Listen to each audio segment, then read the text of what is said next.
Welcome to the folks at home to see you at USC. My name is Dan Toomey. We have a very special guest today. Dr. Ariel Wershel is a distinguished professor at USC as well as the 2013 recipient of the Nobel Prize in Chemistry. Doctor, thank you so much for being on the show today. It's really an honor to have you. And I mean, at USC, you are such a large name amongst the community, one of the few professors to have a Nobel Prize, as well as a free parking space, which is quite the honor as well. So just to start off as a brief introduction to your studies, if you wouldn't mind, on levels, for those who might not be familiar with the field of chemistry, a quick summation of your studies. Okay, the motivation began a long time ago when I was undergraduate in the Technion in Israel, when I have a project to do experiment on enzymes, which are the molecules that do all the chemistry in our body. And later, in my PhD, I started to build models on computers very early on to model large molecules. And I still have in the back of my mind that I'm interested in basically biochemistry. And the modeling on computers of large molecule merge eventually to the ability to model how large biological molecules, including enzymes, work in our body. So it eventually evolved to a very major field, which is important in medicine, in biology. And we talked earlier, we discussed previously before the episode how your studies have allowed for better understandings of how drugs will affect the body or certain medicines. Would you mind just explaining that further? There are sometimes enzymes with bad mutations, with the wrong amino acid that leads to major disease, cancer, and so on. And sometimes you could find a small molecule that will block these enzymes. And this is what one calls drug, except recreational drugs. Course, and if you understand how they bind, you could design new drugs or fight drug resistance, which is a major problem.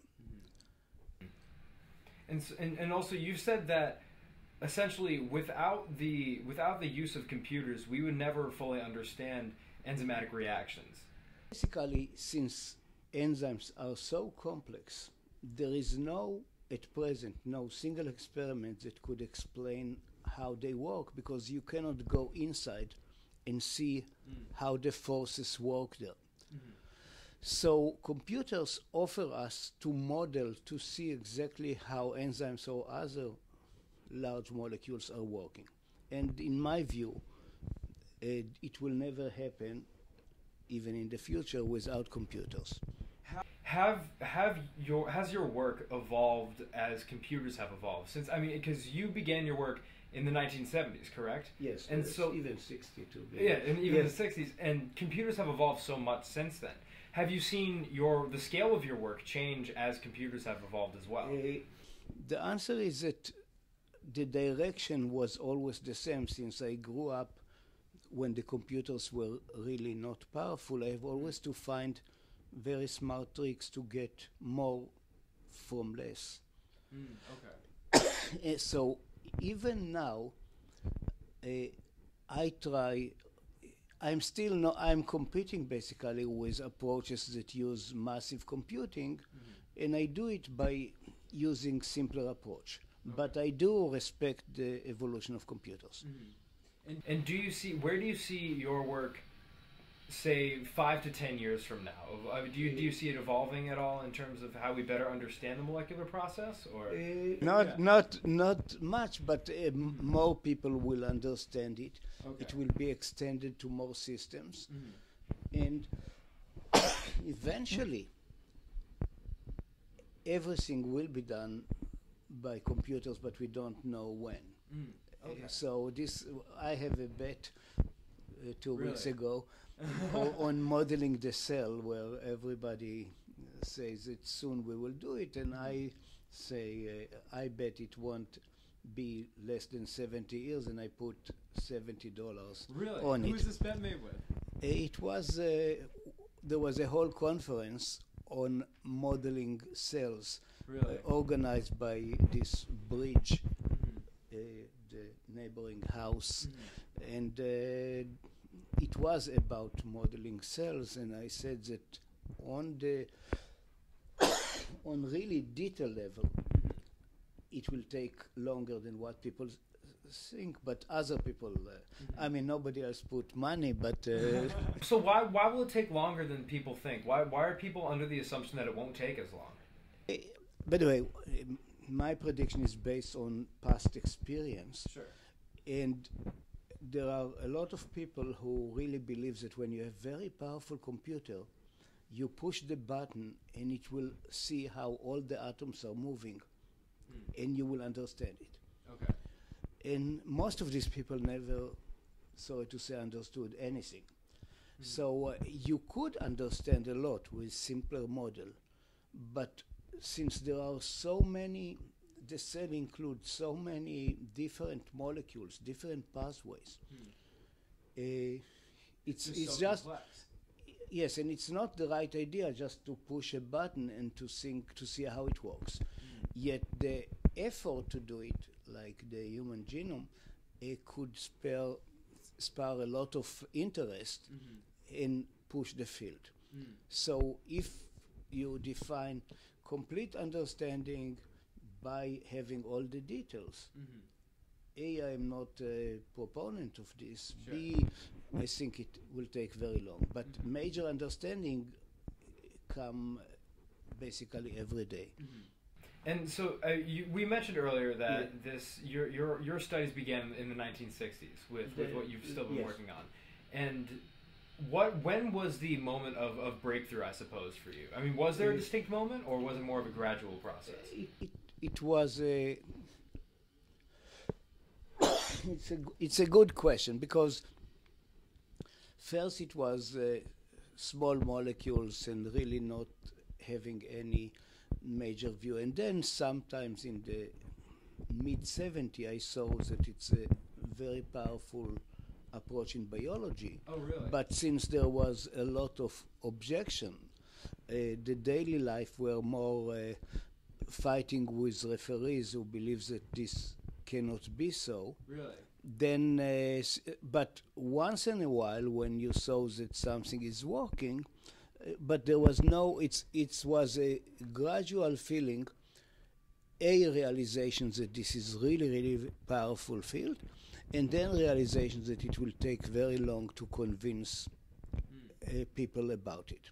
So, sorry, I hate to cut you off, but you mentioned there were a lot of objections to your study. What were some of those? I mean, that's very interesting that now it's in such a completely different result. No, it's more their frustration. So first it comes when you claim that you could understand something, that people work on it for many years by basically using a computer and modeling it. So instantly the whole experimental community is against it. Eventually you convince them in one field at a time, where you take the top people and collaborate with them. But then the objections would come from other people who enter the field. Really? And since people who come from the very detailed direction have difficulty, they say, we do not understand hydrogen molecule, how could you understand enzyme? And the answer is that I look on it from very, very different perspective. So every new thing in science gets a lot of objection. Of course. Still seems as though it's perceived as a new thing. Would you agree, or? Yes, but also because very few people really use it to understand the problem. They use it more like to see how the technology allowed them to do something, rather than to see that this is a really powerful tool to understand. So people are not really trained that understanding is a key in science. And I remember listening during your ceremony for the Nobel Prize. They said that your studies provided tools for not just chemists, but also for people interested in medicine or the other physical sciences. Yes. I mean, could you just elaborate further on how your studies are managed to connect to so many different fields of science? I and my co-worker were lucky to start at the time where computer only started, and we realized that a lot of problems, if you let the computer decide for you, you don't have to read millions of books which are only providing approximation. Now, with this approach of modeling chemistry in large molecules, you could ask questions about materials, about photovoltaic cells, about any process which involves a large complex system. And the idea is that when you study a complex system, instead of model all of it rigorously, which will take forever, like as I talk on the cell, you treat by quantum mechanics only small part which are essential, and the rest you represent by on a simpler level. So this idea of breaking the problem and using multiscale approach apply to any field where you want to use computers. Well, thank you very much. We have to go to a quick commercial break if you wouldn't mind sticking with us for the second half. Once again, for Dr. Wershel, my name is Dan Toomey, and we'll see you in just a bit. Welcome back. Thank you for sticking with us. Once again, my name is Dan Toomey for CU at USC, and we have a very special episode. Dr. Ariel Wershel is with here today. He is the distinguished professor at the USC School of Chemistry, as well as the 2013 Nobel Prize recipient. Doctor, once again, thank you so much for being here today. It's quite an honor. And in the first half of the episode, we talked a lot about what your study means to the other fields of science, not just molecular chemistry, but medicine as well. And I think what I would love to hear more about this half is your story and what that means for other people pursuing similar fields. So I guess let's start from the beginning for undergrad. I mean, did you start off with this concept that you have developed now? Was this always the dream, or was it completely different? Okay, by the way, start from elementary school. All right, let's go farther back. Yes. I love it. I grew up in a kibbutz in Israel, which is a kind of a commune, where the emphasis was not so much on studies. Really? So I had to basically to struggle to prepare for the matriculation, which was the condition to be accepted to university, because in the kibbutz they did not support it. Really? So eventually I did it by myself without being told what would be the questions. Actually? So you would just study on your own during Yes, I essentially in the army carry with me different physics books. So you taught yourself, essentially? Yes. Wow. But and then I went to the Technion, where it was not clear to me at all what to study. Essentially, a friend told me that I have good eyesight, and I should, because I see color, I should go to chemistry. So I never really spent too much time asking what to study. Sure. And later, when my daughters would really drive me crazy asking what to study, I could not understand the concept, but the feeling was, essentially my conclusion is that you choose something and keep driving in this direction, and then you will eventually see where you belong. That doing a major research of where you go is not always useful, because you don't know what will be important in the future. And during my undergraduate, I study very hard. I never had. Yeah. No, I always have straight A, and I never wrote any bad critique of the teachers. I always blame myself. In good spirit with them, right? At that time, there was no evaluation, but I really felt that it's my responsibility. Sure. And eventually, I think toward the decision on a PhD and master, I kind of felt that here I see an interesting direction, and I was still striving and pushing to try to do the best. And at some stage it became clear what I might be doing in it, and it became clear to me what I'm doing. And essentially this took a while. I did not, I would even say that I have epiphanies, that until 76, I did not fully understand biological molecules like most people. And suddenly I start to kind of see what is the question and how to address it. Really? So it probably there is accumulation of information that suddenly tell you what to do. Sure. And in this stage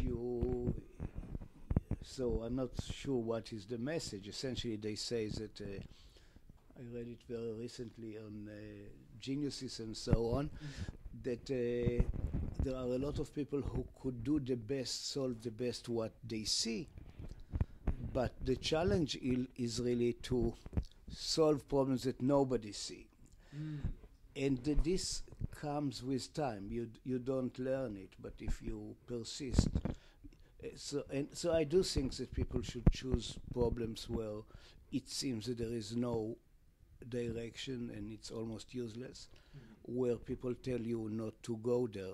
This is more for people who are interested in science or in doing new things, maybe also in literature, but I'm not expert in this, though maybe deciding what book to write is similar. Sure.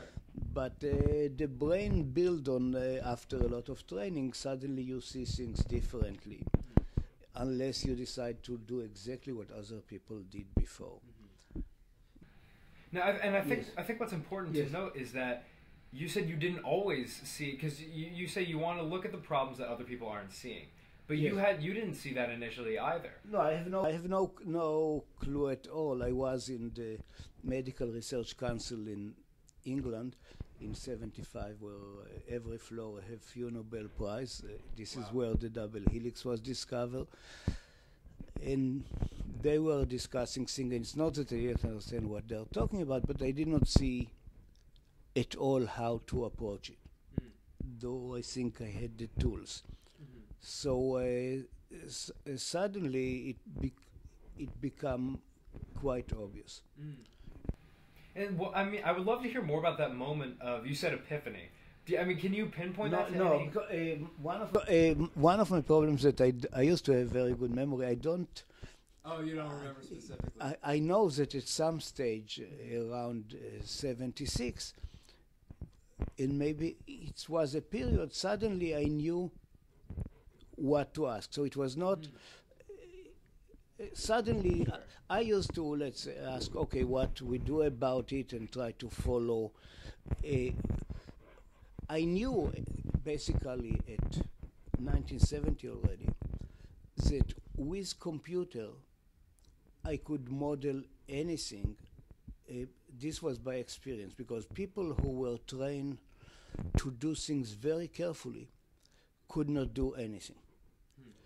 And since I always use approximation, I found that I have no problem to model on some level every problem.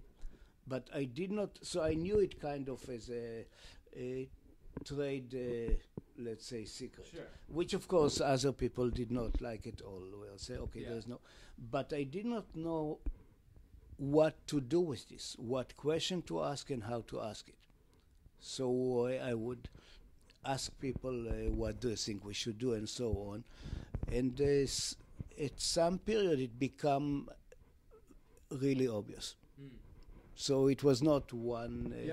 And I think something that could be especially inspirational to kids who are studying chemistry now, especially, at USC, at any university across the nation, is that you did have setbacks throughout this process, correct? All the time, especially by my papers being constantly rejected, so I have to fight it all the time. And you said that, they still haven't. There are still people out there. Now only in the shadow they enjoy, but and it is common. But the newer the thing you do, the more it happens. But it could be very when you try to write papers. I know my daughter who is in communication, and people are rejecting it from the wrong reason, it's very frustrated, and there is no. Here I don't have a real solution unless maybe find a collaborator who could influence the editor. Sure. Yes. And I think it's very important to notice that that's part of the process. Would you agree? Because, and I'm sorry, yes. I don't want to put words into your mouth, but it seems as though like you really had to persist through those objections. Was that difficult? It's mainly annoying. You have to spend time writing why they have no clue on what you're talking about, knowing that this would not help. I would inject a politically incorrect comment here, that regardless what are your persuasion, and now with Trump decree, sure. When you have judges from the opposite direction and they cancel it, or there is no way for him to fight it by arguments, because once the referee, the editor, or something set his mind, none of these are human. The system is not set to explaining why you are right. Yeah. So it's I'm not passing any judgment on Trump, but I think that unless he go to the Supreme Court, he will never pass the federal judges.